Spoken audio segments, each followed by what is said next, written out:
মাত্র ৪৮ ঘন্টা পর ইরানের পরমাণু ঘাঁটিতে হামলা চালাতে পারে ইসরায়েল, কি বলছে যুক্তরাষ্ট্র? হিজবুল্লাহর হামলায় ক্ষত বিক্ষত ইসরায়েলের সেনা ঘাঁটি, লেবাননে চলছে ইসরায়েলিদের হত্যাযজ্ঞ। ভুল করেছেন শেখ হাসিনা, স্বীকারোক্তি জয়ের, জানালেন আন্দোলনে অস্ত্র দিয়েছে বিদেশি সংস্থা। আসসালামু আলাইকুম, দেখছিলেন Bangla Vision world news headline.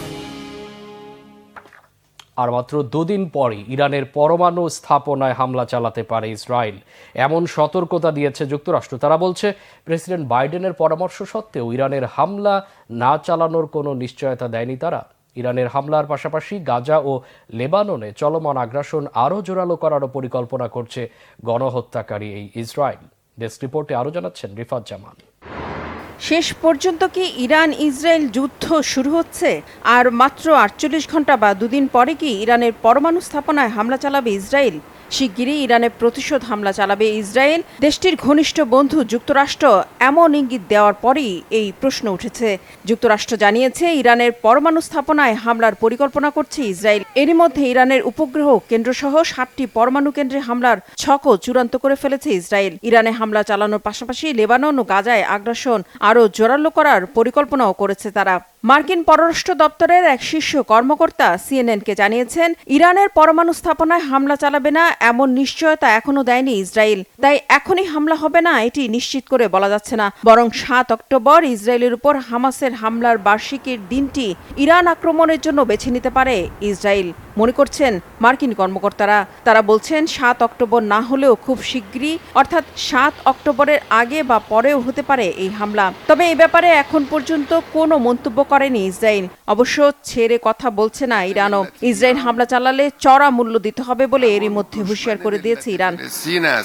সব মিলে এই হামলা পাল্টা হামলার পরিণতি খুবই ভয়াবহ হবে বলে সতর্ক করে দিয়েছে যুক্তরাষ্ট্র। শুধু তাই নয়, ধ্বংসের মুখে ঠেলে দেবে গোটা মধ্যপ্রাচ্যকে। মার্কিন কর্মকর্তারা বলছেন, গেল ১ বছর ধরে মধ্যপ্রাচ্য জুড়ে সংঘাত যাতে ছড়িয়ে পড়তে না পারে সেজন্য চেষ্টা চালিয়ে যাচ্ছেন তারা। তবে এই মুহূর্তে সংঘাত একেবারে কাছাকাছি চলে এসেছে। আর তাই পরমাণু কেন্দ্র ছাড়া অন্য কোথায় আঘাত করা যায় তা বিবেচনা করতে ইসরায়েলের প্রতি আহ্বান জানিয়েছেন মার্কিন প্রেসিডেন্ট জো বাইডেন। পরমাণু স্থাপনার পরিবর্তে ইরানের তেল ক্ষেত্রে হামলা চালানোর পরামর্শ দিয়েছেন তিনি। মধ্যপ্রাচ্যে চলমান অস্থিরতা, গাজাকে মৃত্যুপুরীতে পরিণত করা ও লেবাননের নৃশংস হত্যাযজ্ঞ, এ সব কিছুর জন্যই যুক্তরাষ্ট্র ও পশ্চিমাদের উস্কানি, একপেশে সমর্থন ও আরব বিশ্বের নীরবতাকে দায়ী করেছেন বিশ্লেষকরা। তারা বলছেন, এ ধরনের সংঘাত শুধু মধ্যপ্রাচ্যে কিয়ামত আনবে না, গোটা মানব জাতিকেই হুমকির মুখে ঠেলে দেবে। রিফাত জামান, বাংলা ভিশন নিউজ ডেস্ক। এদিকে ইসরায়েলি হামলায় লেবাননের রাজধানী বৈরুত সহ ধ্বংসস্তূপে পরিণত হয়েছে বিভিন্ন এলাকা। নিহতের সংখ্যা ছাড়িয়েছে ২,০০০। নতুন করে হত্যা করা হয়েছে আরও এক হামাস নেতাকে। তবে দক্ষিণ লেবাননে হিজবুল্লাহ যোদ্ধাদের তীব্র প্রতিরোধের মুখে পড়েছে ইসরায়েলি বাহিনী। এছাড়া ইসরায়েলের বিভিন্ন সেনা ঘাঁটিতে হামলা চালিয়ে যাচ্ছে হিজবুল্লাহ। এমন পরিস্থিতিতে ইরান সমর্থিত হিজবুল্লাহকে হারানো ইসরায়েলের জন্য সহজ হবে না বলে মন্তব্য করেছেন বিশ্লেষকরা। যদিও ইসরায়েলের মদতদাতা যুক্তরাষ্ট্রের প্রেসিডেন্ট প্রার্থী ও দেশটির সাবেক প্রেসিডেন্ট ডোনাল্ড ট্রাম্প বলেছেন, ইরানের পারমাণবিক স্থাপনায় হামলা চালানোর পরামর্শ দিয়েছেন ইসরায়েলকে। বিস্তারিত শহীদ আরাফাতের ডেস্ক রিপোর্টে।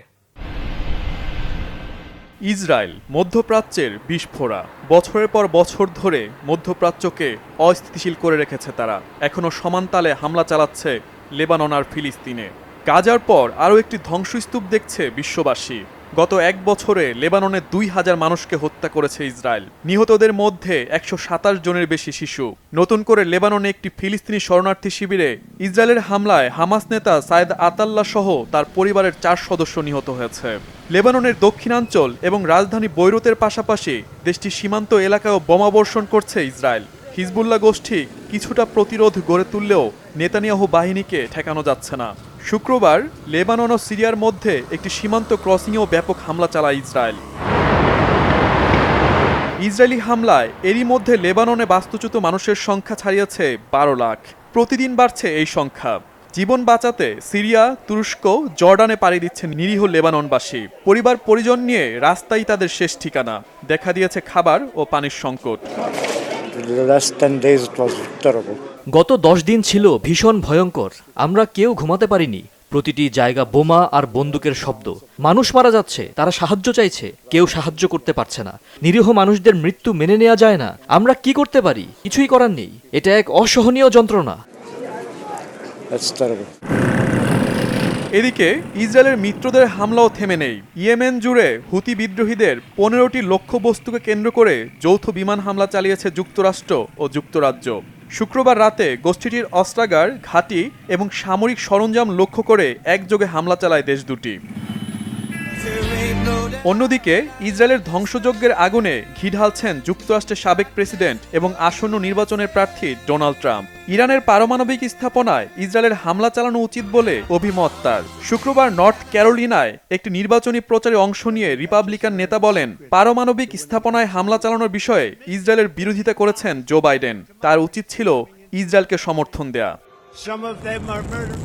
মধ্যপ্রাচ্যে উত্তেজনা বৃদ্ধির জেরে আন্তর্জাতিক বাজারে অপরিশোধিত জ্বালানি তেলের দাম এক সপ্তাহে বেড়েছে 9%। এর মধ্যে শুধু বৃহস্পতিবারই এর বৃদ্ধির হার ছিল 5%। বিশ্লেষকরা বলছেন, বাজারে অপরিশোধিত তেলের একটি উল্লেখযোগ্য অংশ আসে ইরান থেকে। ইরান এবং ইসরায়েলের মধ্যে উত্তেজনা বাড়তে থাকায় তেলের দামে এই পরিবর্তন দেখা যাচ্ছে। Shahid Arafat, Bangla Vision, news desk. ইসরায়েলের আগ্রাসনের বিরুদ্ধে প্রতিবাদ বিক্ষোভ করেছে ইয়েমেনের জনগণ। শুক্রবার রাজধানী সানায় বিপুল সংখ্যক নাগরিক জড়ো হয়ে হাসান নাসরুল্লাহর হত্যার তীব্র নিন্দা জানায়। এই সময় ইসরায়েলের পতন ও ফিলিস্তিনিদের বিজয়ের আশা প্রকাশ করেন তারা। বিস্তারিত ডেস্ক রিপোর্টে। মধ্যপ্রাচ্যের বেশ কয়েকটি অঞ্চলে ইসরায়েলের আগ্রাসী কর্মকাণ্ডের বিরুদ্ধে প্রতিবাদ জানাতে শুক্রবার ইয়েমেনে বিক্ষোভ হয়েছে। গত 27 সেপ্টেম্বর বৈরুতে কমান্ড সেন্টারে ইসরায়েলি বাহিনীর বিমান হামলায় লেবাননের সশস্ত্র গোষ্ঠীর নেতা হাসান নাসরুল্লাহ সহ বেশ কয়েকজন গুরুত্বপূর্ণ সদস্য প্রাণ হারান। নাসরুল্লাহর মৃত্যুর পর লেবানন ও ইসরায়েলের সংঘাত আরও বেড়ে যায়। পরিস্থিতি আগের চেয়ে বিগড়ে যাওয়ায় চারপাশে উত্তেজনা বিরাজ করছে। গতকাল শুক্রবার বিকেলে ইয়েমেনের রাজধানী সানায় একটি চত্বরে ইয়েমেনের বিপুল সংখ্যক নাগরিক জড়ো হয়ে ইসরায়েলের বিরুদ্ধে বিক্ষোভ করে। এই সময় তারা নাসরুল্লাহকে হত্যা করায় ইসরায়েলের প্রতি নিজেদের ক্ষোভ প্রকাশ করে। এছাড়া গাজা উপত্যকায় ইসরায়েলের অব্যাহত সহিংস হামলারও নিন্দা জানিয়েছেন তারা। ইয়েমেনের বিদ্রোহী গোষ্ঠীর জ্যেষ্ঠ কর্মকর্তা মুহাম্মদ মুফতা বলেন, জায়নিস্টদের ঔদ্ধত্য আচরণ বেশি দিন টিকবে না। জনগণ প্রতিক্রিয়া জানাবে, প্রতিরোধে সাড়া দেবে। ইসরায়েলের পতন ও ফিলিস্তিনিদের বিজয়ের মাধ্যমে এই দীর্ঘ সংগ্রামের সমাপ্তি ঘটবে। একই দিনে সানা ছাড়াও ইয়েমেনের বেশ কয়েকটি অঞ্চলে মানুষ জড়ো হয়ে ইসরায়েলের কর্মকাণ্ডের নিন্দা জানিয়েছে। বৃহস্পতিবার সমগ্র ইয়েমেনের জনগণের উদ্দেশ্যে এক বক্তৃতায় শুক্রবার দিন বিশাল সমাবেশ করার আহ্বান জানিয়েছিলেন বিদ্রোহী গোষ্ঠীর নেতা আবু জিবরিল। ইফাত জাহান, বাংলা ভিশন। ইউক্রেনকে অস্ত্র সরবরাহের বিরুদ্ধে জার্মানিতে বিক্ষোভে অংশ নিয়েছে কয়েক হাজার মানুষ। এতে করে যুদ্ধ আরও প্রলম্বিত হচ্ছে বলে অভিমত তাদের। কেবল ইউক্রেন নয়, গাজা ও মধ্যপ্রাচ্য জুড়ে যুদ্ধ সংঘাত উস্কে দেওয়ার ক্ষেত্রে যুক্তরাষ্ট্রসহ পশ্চিমা দেশগুলোকে অভিযুক্ত করে বিক্ষোভকারীরা যুদ্ধ নয়, কূটনৈতিক ও রাজনৈতিকভাবে সংঘাতের সমাধান করার আহ্বান জানায় তারা। হিজল জোবায়েরের ডেস্ক রিপোর্ট। ইউক্রেন যুদ্ধে জার্মানির ভূমিকাকে প্রশ্নবিদ্ধ করে বড়সড় বিক্ষোভ হয়েছে বার্লিনে। যুদ্ধ বন্ধের শান্তিপূর্ণ প্রক্রিয়া অনুসরণ না করে ইউক্রেনকে অস্ত্র সরবরাহ করায় জার্মান সরকারের বিরুদ্ধে অবস্থান নিয়েছে তারা। জার্মান ইউনিটি ডে উপলক্ষে টিয়ারগার্টেন পার্কে জড়ো হয়ে বিক্ষোভ প্রদর্শন করে কয়েক হাজার মানুষ। বিক্ষোভকারীরা ইউক্রেন ও গাজা যুদ্ধ সহ বৈশ্বিক সংঘাত নিরসনে যুক্তরাষ্ট্র ও ইউরোপীয় ইউনিয়নের ভূমিকায় তীব্র হতাশা জানায়। শান্তি প্রতিষ্ঠায় তাদের নিষ্ক্রিয়তায় ক্ষুব্ধ তারা। আমরা দেখতে পাচ্ছি যুক্তরাষ্ট্র শান্তি রক্ষার কাজ করছে না। একই কারণে ইউরোপীয় ইউনিয়নও এই ক্ষেত্রে ভূমিকা রাখতে পারছে না। এই সমাবেশে ইউক্রেনে অস্ত্র সরবরাহের বিরুদ্ধে আমরা নিজেদের অবস্থান জানাতে এসেছি। জার্মানি আর যাই করুক, অস্ত্র সরবরাহ বন্ধ করতে হবে। এটা বৈধ নয়। বিক্ষোভকারীরা বলছে, ইউক্রেন যুদ্ধের রেশ ধরে নানাভাবে আক্রান্ত হচ্ছে জার্মান সমাজ ও অর্থনীতি। মানুষের মধ্যে দিন দিন অসন্তোষ বাড়ছে। জার্মানি জুড়ে একের পর এক বিক্ষোভ সমাবেশে অংশ নিচ্ছে তারা। বিক্ষোভকারীরা বলছে, যেসব পশ্চিমা দেশ ইউক্রেন যুদ্ধের সাথে সংশ্লিষ্ট অবিলম্বে তাদের কূটনৈতিকভাবে সমাধান বের করতে হবে। আমরা চাই সারা বিশ্বে যুদ্ধ বন্ধ হোক, সমঝোতা, যুদ্ধবিরতি, কূটনৈতিক উপায়ে সেগুলো নিশ্চিত করতে হবে। সব ধরনের হত্যা, সংঘাত ও ধ্বংসযজ্ঞ থামাতে হবে। কেবল ইউক্রেন যুদ্ধ নয়, গাজা সহ মধ্যপ্রাচ্যে চলমান সংঘাতে পশ্চিমারা উস্কানি দিচ্ছে বলেও অভিমত অনেক বিক্ষোভকারীর। হিজল জুবায়ের, বাংলা ভিশন। ছাত্র আন্দোলনের সময় বেশ কিছু ভুল সিদ্ধান্ত নিয়েছেন ক্ষমতাচ্যুত প্রধানমন্ত্রী শেখ হাসিনা। একসময়ের প্রতাপশালী এই নেত্রী পুনরায় বাংলাদেশে ফিরবেন কিনা সেটা এখনো অনিশ্চিত। সম্প্রতি প্রভাবশালী মার্কিন সাময়িকী টাইম ম্যাগাজিনকে দেয়া এক সাক্ষাৎকারে এসব মন্তব্য করেন হাসিনা পুত্র সজীব ওয়াজেদ জয়। আন্দোলনে নিহতদের গুলি করার ক্ষেত্রে অস্ত্র সহায়তা দেওয়ার দায় তিনি চাপিয়েছেন বিদেশি গোয়েন্দা সংস্থার উপর। হাসিনার প্রত্যাবর্তন নিয়ে চলছে নানামুখী জল্পনা কল্পনা। এমন পরিস্থিতিতে জয়ের সাক্ষাৎকার আন্তর্জাতিক মহলের দৃষ্টি আকর্ষণের কৌশল বলে মনে করছেন অনেকেই। হাফিজুল ইসলামের ডেস্ক রিপোর্ট। হাসিনাকে দেখা না গেলেও সরকার পতনের পর থেকে বিভিন্ন সময় আন্তর্জাতিক গণমাধ্যমে কথা বলেছেন হাসিনা পুত্র সজীব ওয়াজেদ। তার মা আর রাজনীতিতে ফিরবেন না বলে বিবিসিকে জানিয়েছিলেন জয়। এর আগে এনডিটিভিকেও একই বক্তব্য দিয়েছেন তিনি। সম্প্রতি মার্কিন সাময়িকী টাইম ম্যাগাজিনকে সাক্ষাৎকার দিয়েছেন জয়। বলেছেন, ছাত্র আন্দোলনের সময় তার মায়ের কিছু ভুল সিদ্ধান্ত ছিল। জয়ের দাবি, অভ্যুত্থানে অর্ধেক মানুষ মারা গেছেন সন্ত্রাসীদের গুলিতে, যাদের অস্ত্র সরবরাহ করেছিল একটি বিদেশি গোয়েন্দা সংস্থা। প্রায় অসম্ভব হলেও কিভাবে বাংলাদেশে রাজনীতিতে ফিরতে পারেন ক্ষমতাচ্যুত নেত্রী শেখ হাসিনা, গত ৩ অক্টোবর এমন শিরোনামে সংবাদ প্রকাশ করে টাইম ম্যাগাজিন। ভারতের আশ্রয়ে থাকা আওয়ামী লীগ নেত্রীর দেশে ফেরা কিংবা অন্য দেশে পলিটিক্যাল অ্যাসাইলামের বিষয় নিয়ে চলছে জল্পনা কল্পনা। এর মধ্যেই মার্কিন প্রভাবশালী গণমাধ্যমের এমন প্রতিবেদন উস্কে দিচ্ছে নানামুখী প্রশ্ন। প্রকাশিত সাক্ষাৎকারে জয় জানান, ভবিষ্যতে নির্বাচনের জন্য শেখ হাসিনা বাংলাদেশে ফিরবেন কিনা সেই বিষয়ে এখনও কোনো সিদ্ধান্ত হয়নি। হাসিনার প্রত্যাবর্তনের সম্ভাবনা একেবারেই উড়িয়ে দিতে পারছেন না উইলসন সেন্টারের সাউথ এশিয়ান ইনস্টিটিউটের পরিচালক মাইকেল কুগেলম্যান। তার মতে, হাসিনার প্রত্যাবর্তন খুব অসম্ভব কিছু না। দক্ষিণ এশিয়ার পরিবারতান্ত্রিক রাজনীতির ইতিহাস খতিয়ে দেখার কথা মনে করিয়ে দিয়ে তিনি জানান, পরিবারতান্ত্রিক রাজনৈতিক দলগুলোকে দেউলিয়া মনে হলেও এদেরকে একেবারে বাতিলের খাতায় ফেলার সুযোগ নেই। এমন চিন্তার সাথে দ্বিমত পোষণ করেন অনেকে। ঢাকা ভিত্তিক think tank centre for governance স্টাডিজের নির্বাহী পরিচালক জিল্লুর রহমানের দাবি, আগামী দশকে বাংলাদেশের রাজনীতিতে হাসিনা ও তার দলের গুরুত্বপূর্ণ ভূমিকা রাখার কোনো সুযোগ নেই। তবে অন্তর্বর্তী সরকার ব্যর্থ হলে বদলে যেতে পারে প্রেক্ষাপট। হাসিনা সরকারের দীর্ঘদিনের শাসন আমলে রাজনৈতিক দমনপীড়ন ও বিভিন্ন পর্যায়ে দুর্নীতি ও বৈষম্য উস্কে দেয় বাংলাদেশের জনসাধারণের ক্ষোভ। পতন ঘটে স্বৈরাচারের। সংকটকালীন সময়ে ক্ষমতা হাতে নেয় অন্তর্বর্তী সরকার। টাইমস ম্যাগাজিনে দেয়া সাক্ষাৎকারে হাসিনা পুত্র সজীব ওয়াজেদ জয় জানান, গত ১৫ বছর ধরে হাসিনার করা সব পরিশ্রম বিফলে যাওয়ার কারণে দেশের বর্তমান পরিস্থিতি নিয়ে খুবই হতাশ তার মা। গণহত্যা ও মানবতা বিরোধী অপরাধের দায়ে আওয়ামী লীগকে নিষিদ্ধের দাবি হাস্যকর। টাইম ম্যাগাজিনকে দেয়া সাক্ষাৎকারে এমন মনোভাব প্রকাশ করেন সজীব ওয়াজেদ। বাংলাদেশের অন্যতম প্রাচীন একটি রাজনৈতিক দলকে খুব সহজে নিষিদ্ধ করা যাবে না বলেও জানান তিনি। দেশের সংকটকালীন অনিশ্চয়তার মাঝে আন্তর্জাতিক মিডিয়ার মনোযোগ নিজের দিকে টেনে ঘোলা পানিতে মাছ শিকারের চেষ্টা করছেন হাসিনা পুত্র জয়, এমন ধারণা করছেন অনেক বিশ্লেষক। হাফিজুল ইসলাম, বাংলা ভিশন। বিশ্বের অন্যতম শক্তিশালী অর্থনৈতিক দেশ যুক্তরাষ্ট্র। এই সাফল্যের পেছনের কারিগর দেশটিতে থাকা অভিবাসীরা। অথচ সাম্প্রতিক সময়ে কঠোর অভিবাসন নীতির কারণে ক্রমেই বিপদ বাড়ছে তাদের। বৈধতা পেতে লেগে যাচ্ছে বহুদিন। আসন্ন নির্বাচনী ডামাডোলের মাঝে নতুন সিদ্ধান্ত নিল বাইডেন প্রশাসন। 2022 সালের অক্টোবর থেকে প্যারোল প্রোগ্রামে আকাশপথে আসা অবৈধ নাগরিকদের অস্থায়ী অনুমোদন আর রিনিউ করবে না দেশটির সরকার। হাফিজুল ইসলামের আরেকটি ডেস্ক রিপোর্ট।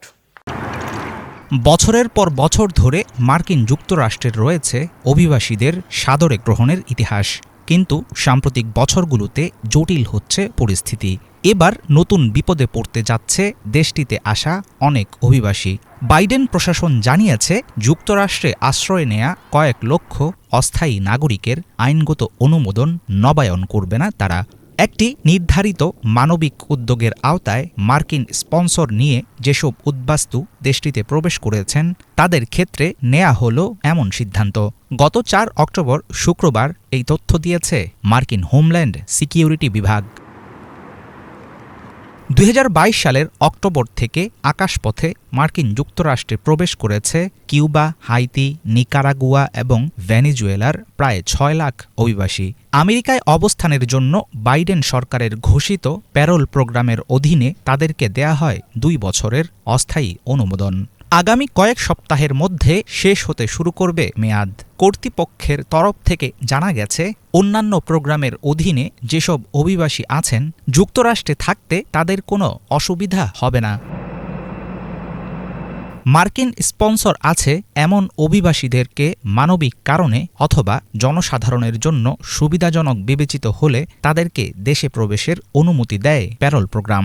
মেয়াদ উত্তীর্ণদের নতুন করে আইনগত অনুমোদন না দিলেও চালু থাকবে বিদেশি নাগরিকদের কাছ থেকে নতুন আবেদন গ্রহণের কার্যক্রম। অভিবাসীদের বৈধভাবে মার্কিন যুক্তরাষ্ট্রে প্রবেশ ও মার্কিন মেক্সিকো সীমান্তে অবৈধ ক্রসিং কমানোর উপায় হিসাবে প্যারোল কর্মসূচি চালু করেছিলেন মার্কিন প্রেসিডেন্ট জো বাইডেন। তার সরকারের আমলে রেকর্ড সংখ্যক অভিবাসী অবৈধভাবে বর্ডার পার হয়ে যুক্তরাষ্ট্রে ঢোকার সময় আটক হয়। তবে নতুন সীমান্ত আইন ও বিধিনিষেধ বাস্তবায়ন শুরু করার ফলে বর্তমানে অনেক কমেছে অনুমোদনহীন সীমান্ত পারাপার। আগামী 5 নভেম্বর মার্কিন যুক্তরাষ্ট্রে অনুষ্ঠিত হতে যাচ্ছে জাতীয় নির্বাচন। ভোটের ময়দানে অভিবাসন একটি অন্যতম গুরুত্বপূর্ণ ইস্যু। বাইডেন প্রশাসনের চালু করা প্যারোল কর্মসূচি নিয়ে আপত্তি নেই ডেমোক্রেটিক ভাইস প্রেসিডেন্ট কমলা হ্যারিসের, কিন্তু সবসময়ই এর সমালোচনা করে এসেছেন রিপাবলিকান প্রার্থী ডোনাল্ড ট্রাম্প। নির্বাচনে এমন সিদ্ধান্তের প্রভাব যেমনই হোক, অভিবাসীদের জন্য এটা হবে নিরাশাজনক খবর। হাফিজুল ইসলাম, বাংলা ভিশন। রাশিয়ার ক্রাস্ক প্রদেশে অনুপ্রবেশের পর এখন পর্যন্ত ইউক্রেন 20,000-এর বেশি সেনা হারিয়েছে বলে দাবি করেছে রুশ প্রতিরক্ষা মন্ত্রণালয়। শত্রুপক্ষকে কঠোরভাবে মোকাবেলা করা হচ্ছে বলে জানিয়েছেন তারা। এদিকে কার্স্কে হামলা অব্যাহত রাখা ও সেখানকার পরমাণু বিদ্যুৎ কেন্দ্রে হামলা চেষ্টার মধ্য দিয়ে কিয়েভ আগুন নিয়ে খেলছে বলে হুঁশিয়ারি জানিয়েছে ক্রেমলিন। হিজল জুবাইরের ডেস্ক রিপোর্টে বিস্তারিত। আকস্মিকভাবে গত 6 আগস্ট রাশিয়ার সীমান্তবর্তী কার্স্ক প্রদেশে ঢুকে পড়ে ইউক্রেনীয় সেনারা। অল্প সময়ের মধ্যে প্রদেশের বিশাল অংশ দখল করে ফেলে তারা। সম্ভাব্য যে কোনো সমঝোতা আলোচনায় রাশিয়াকে চাপে রাখতেই এমন পদক্ষেপ বলে জানিয়ে আসছে কিয়েভ। এই ঘটনায় ব্যাপক ক্ষুব্ধ রাশিয়া। অনুপ্রবেশকারী ইউক্রেনীয় সেনাদের ঠেকাতে দ্রুততার সাথে ওই অঞ্চলে বাড়তি সেনা পাঠানো হয়। বিমান ও স্থলপথে জোরালো হামলা চালিয়ে ইউক্রেনীয়দের প্রতিরোধ করা হচ্ছে বলে জানিয়েছে রুশ প্রতিরক্ষা মন্ত্রণালয়। শুক্রবার এক বিবৃতিতে তারা জানায়, এখন পর্যন্ত কার্স্কে 2,200-র বেশি সেনা হারিয়েছে ইউক্রেন। এছাড়া এই সময়ের ভেতর 135টি ট্যাঙ্ক, বিভিন্ন ধরনের সহস্রাধিক সাঁজোয়া ও পরিবহন যান এবং বিপুল অস্ত্র গোলাবারুদ হারিয়েছে তারা। বিবৃতিতে আরও বলা হয়, কেবল শেষ 24 ঘন্টায় কার্স্কে 350-র বেশি ইউক্রেনীয় সেনা নিহত হয়েছে। ধ্বংস করা হয়েছে উল্লেখযোগ্য সংখ্যক সাঁজোয়া যান ও গোলাবারুদ। ওই অঞ্চল থেকে ইউক্রেনীয় সেনাদের পিছু হটতে বাধ্য করা হচ্ছে বলে দাবি করেছে রুশ প্রতিরক্ষা মন্ত্রণালয়। এদিকে কার্স্কে অনুপ্রবেশ ও হামলা অব্যাহত রাখার মধ্য দিয়ে কিয়েভ আগুন নিয়ে খেলছে বলে হুঁশিয়ারি জানিয়েছে ক্রেমলিন। ক্রেমলিনের মুখপাত্র দিমিত্রি পেসকভ জানিয়েছেন, ইউক্রেন কার্স্কের পারমাণবিক বিদ্যুৎ কেন্দ্রে হামলার চেষ্টা চালাচ্ছে, যা খুবই বিপজ্জনক। এ ব্যাপারে আন্তর্জাতিক পরমাণু শক্তি সংস্থাকে বিশেষভাবে অবহিত করা হয়েছে বলে জানান তিনি। হিজল জুবাইর, বাংলা ভিশন। চীনে জাতীয় দিবস উপলক্ষে সপ্তাহব্যাপী ছুটিতে পর্যটন নগরীগুলোতে অসংখ্য মানুষের ঢল নেমেছে। ছুটির আনন্দ দ্বিগুণ করতে চীনের নানা প্রান্তে ছুটে যান পর্যটকরা। চীনের হুয়াশান ও তাইশান পর্বতে প্রচুর মানুষের আগমন লক্ষ্য করা গেছে। বিস্তারিত ডেস্ক রিপোর্টে। চীনের সপ্তাহব্যাপী ছুটিতে পর্যটন নগরীগুলোতে নানা শ্রেণী পেশার মানুষের ঢল নেমেছে। চীনের শানজি প্রদেশের হুয়াশান পর্বতের সৌন্দর্য উপভোগ করতে প্রচুর পর্যটকের ভিড় লক্ষ্য করা গেছে। শুধু তাই নয়, ওদিকে শানডং প্রদেশের তাইশান পর্বতও ঘুরে দেখছেন কেউ কেউ। চীনের তাইশান পর্বতটি সূর্যোদয়ের চমৎকার দৃশ্য উপভোগের জন্য বেশ জনপ্রিয়। জাতীয় দিবসের ছুটিতে গত বৃহস্পতিবার ও শুক্রবার সর্বোচ্চ ৮০,০০০ পর্যটক এই পর্বতটি আরোহণ করে এর সৌন্দর্য উপভোগ করে। ধারণা করা হচ্ছে এই ছুটিতে পর্যটকের সংখ্যা অন্তত ৪ লাখ ছাড়িয়ে যেতে পারে। তাইশান চীনের বিখ্যাত পবিত্রতম পর্বতগুলোর মধ্যে একটি। এর কিছু ব্যতিক্রমী ঐতিহাসিক, সাংস্কৃতিক, নান্দনিক এবং বৈজ্ঞানিক বৈশিষ্ট্য রয়েছে বলে জানা যায়। ওদিকে হুয়াশান পর্বতটিও তার মনোমুগ্ধকর সৌন্দর্যের জন্য বেশ বিখ্যাত। ছুটিতে হুয়াশান পর্বতে ভ্রমণ করার জন্য দৈনিক ৩০,০০০ পর্যটক প্রবেশের সীমা নির্ধারণ করা হয়েছে। মঙ্গলবার থেকে শুক্রবার পর্যন্ত ১ লাখেরও বেশি পর্যটক এখানে ঘুরতে এসেছে। হুয়াশান পর্বতের চূড়ায় পৌঁছাতে প্রায় ১২ কিলোমিটারের দীর্ঘ ঘূর্ণায়মান একটি পথ রয়েছে। এই পর্বতটি সমুদ্রপৃষ্ঠ থেকে ২১৫৪ মিটার উপরে মাথা উঁচু করে দাঁড়িয়ে আছে। চীনের ৫টি পবিত্রতম পর্বতের মধ্যে হুয়াশানও একটি। গণপ্রজাতন্ত্রী চীনের জাতীয় দিবস উপলক্ষে সপ্তাহব্যাপী ছুটির আনন্দ দ্বিগুণ করতে চীনের বিভিন্ন প্রান্তে ছুটে যাচ্ছে পর্যটকরা। সাধারণত চীনে এই ধরনের লম্বা ছুটিতে অসংখ্য মানুষ ভ্রমণ করে থাকে। ইফাত জাহান, বাংলাভিশন। এই ছিল আজকের মতো। সাথে থাকে অসংখ্য ধন্যবাদ।